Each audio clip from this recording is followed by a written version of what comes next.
বিয়ের মণ্ডপে এসে অর্জুন আর অহনার বিয়ে আটকে দিল মাদুর। কি হতে চলেছে জানতে শেষ অবধি দেখুন। আমরা দেখব অর্জুন অহনার সাথে বিয়ে করতে আসলে অহনার বান্ধবীগুলো অর্জুনের সাথে খুব মজা করে। এদিকে অহনা তার মায়ের সাথে কথা বলতে থাকে আর কান্না করতে থাকে। এদিকে মাদুর গাড়ি নিয়ে বর সেজে বিয়ে করতে আসতে থাকে আর অহনাকে ফোন লাগায়, কিন্তু অহনার ফোন বন্ধ বলে। তখন মাদুর বলে, আজকে আমাকে কেউ আটকাতে পারবে না, আমার ইচ্ছে আজকে পূরণ করবই আমি।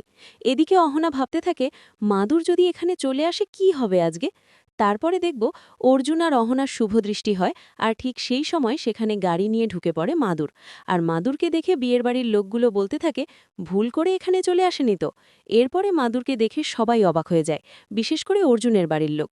তখন মাদুর অহনাকে বলতে থাকে, আমাকে তোমার বাড়ির লোক চিনতে পারছে না। তখন অর্জুন অহনাকে বলে, কে এটা, তুমি চেনো? আমার কেন জানি না মনে হচ্ছে কোথায় দেখেছি। অর্জুনের মুখে এসব কথা শুনে অহনা খুব ভয় পেয়ে যায়। এদিকে মাদুরের কথা শুনে অর্জুনের ভাবিগুলো বলতে থাকে, এই বিয়েটা আজকে হবে তো? তো বন্ধুরা, তোমাদের কি মনে হয়, অর্জুন আর অহনার বিয়েটা হবে? কমেন্টে জানাও।